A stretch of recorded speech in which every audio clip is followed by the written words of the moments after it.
Bonjour, eh bien cette semaine pour notre Butterfly Quilt, on va donc s'attaquer à ce que je pensais être le plus gros morceau et au final pas forcément. Ce sont les Half Square Triangle, hein, ce qu'on appelle, donc c'est des HST, pourquoi? Parce qu'en fait c'est un carré qui est fait de 2 triangles, d'accord? C'est page 8 sur vos livrets, effectivement il faut en faire 136. Donc quand j'avais vu ça, je m'étais dit, oh là là, 136, ça va être énorme et beaucoup de travail. Bon, et ben pour vous dire, c'est moins qu'on y pense.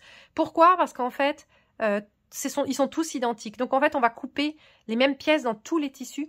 Et du coup, ça demande beaucoup moins de travail que pour d'autres blocs des semaines passées où il fallait couper des morceaux de taille différentes dans plein de tissus différents et ça demandait beaucoup d'attention. Alors que là, c'est beaucoup plus simple. Alors, j'avais aussi décidé de ne pas vous faire de vidéo parce que c'est très bien expliqué sur le livre. Et puis, j'ai quand même 2 ou 3 petites remarques qui vont vous faire gagner peut-être du temps et puis même du tissu. Alors, au final, on doit donc avoir des carrés comme ça qui font 2,5 de côté. Si vous êtes des fans de Marty Mitchell, vous pouvez utiliser le triangle B13 qui correspond exactement à un triangle comme cela. Donc c'est pas du tout la méthode qui est montrée partout là. Vous coupez vos triangles, voilà, et puis vous assemblez vous les assemblez voilà avec la méthode de Marty. Donc si ça c'est bien pour vous, moi je trouve que c'est plus long de couper avec les gabarits de Marty, certains trouvent que c'est plus précis, donc je vous laisse juger. Donc ça c'est solution numéro 1. Solution numéro 2, donc c'est la solution de Tula. Alors la solution de Tula, elle est différente et elle va nous faire les HST 2 par 2. Alors d'abord, je voulais dire qu'il faut donc en faire 136.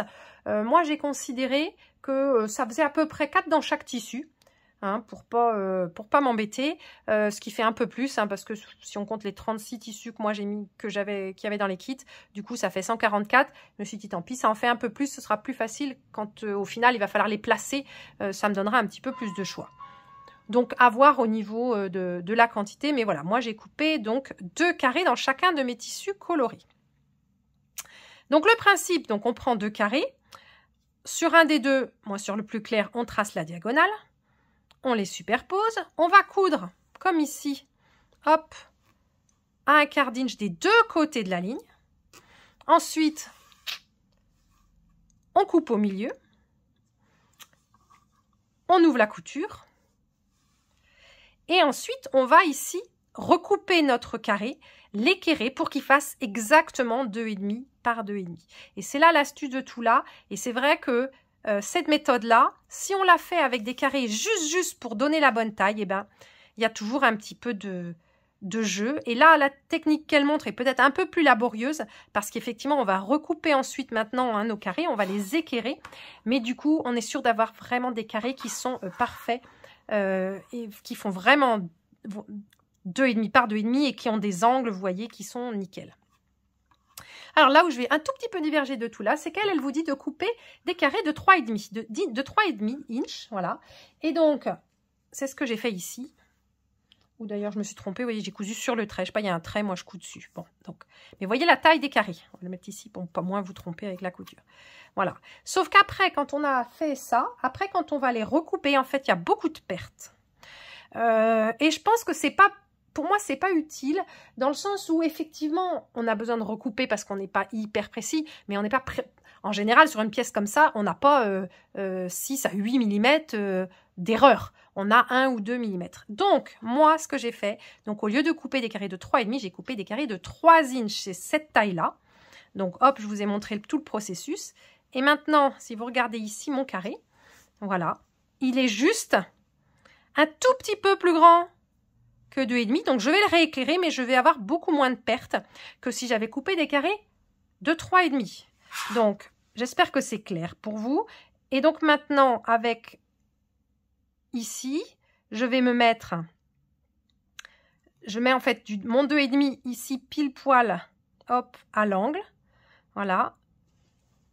Ici aussi, d'être bien, que le 2,5 soit bien sur la diagonale. Voilà. Je vais couper ici, donc c'est de l'équerrage. Hein.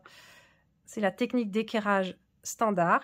J'utilise une petite règle de 6 par 6 parce que c'est vrai que avec une grande règle, c'est vraiment pas pratique pour travailler sur des petites pièces. Et puis maintenant, hop, de l'autre côté, je fais exactement pareil, j'aligne bien ici 2,5, 2,5. Je vérifie que je suis bien au niveau du 2,5 pile poil sur la diagonale. Voilà, et vous voyez que du coup, j'enlève en fait quand même très peu. Même si on voit bien que j'ai équerre parce que c'était pas tout à fait d'équerre avant. Voilà. Donc, voici juste la différence par rapport à ce qu'a fait Tula. Si vous voulez vraiment vous rassurer, coupez à 3,5. Faites quelques essais, coupez pas tout. Coupez-en à 3,5. Vous allez voir qu'il y a vraiment beaucoup de reste. Donc moi, voilà ce que je vous propose pour économiser. Et je rajoute aussi qu'avec la règle de 6 inches, eh ben, c'est super pour couper les fameux 4 carrés. Vous mettez les 2 carrés pardon qu'il faut couper pour faire 4 blocs par couleur. Donc on coupe 2 carrés de 3 inches. Donc en fait, il suffit de couper une petite bande de 3 inches. Ensuite, on coupe à 6 ici et on recoupe au milieu. Donc cette règle est vraiment parfaite pour ça. Alors, je rajoute juste quelque chose dont je me suis rendu compte un petit peu tard. C'est que si vous aimez les gabarits de Marty, si vous avez le 7B, et bien le carré B12 est exactement de la taille dont on a besoin. Donc, au lieu d'éclairer avec votre règle de 6 inches, vous pouvez éclairer avec ce carré B12. Voilà, j'espère que j'ai été assez claire. Il y a beaucoup de travail quand même. Enfin, il y a beaucoup de blocs, 136. Mais c'est vrai que ça va vraiment très vite parce que tous les blocs sont identiques. On n'a pas besoin de réfléchir à quelle couleur on va mettre, etc. Après, il y a juste à assembler un carré de couleur avec un carré de fond. Sans réfléchir, on fait tout à la chaîne. Et finalement, c'est probablement moins long que de faire les log cabines. Mais en tout cas, et quand même, parce que y a beaucoup de blocs, parce que c'est les vacances scolaires, et parce que moi je suis aux États-Unis et que je vais pas avoir le temps de tout préparer, eh bien, je vous laisse 2 semaines pour faire ça. Donc lundi prochain, rien du tout. Et puis, on se retrouve dans 2 semaines pour la suite de ce butterfly. Et si vous êtes un peu à la bourre, bah, ça va vous laisser aussi le temps de nous rattraper. Et au niveau du timing, je vous donnerai des dates un peu plus précises plus tard. Mais je vous rappelle que le but, c'est que le top, il soit assemblé au mois de février. Voilà, et bien à bientôt pour de nouvelles aventures.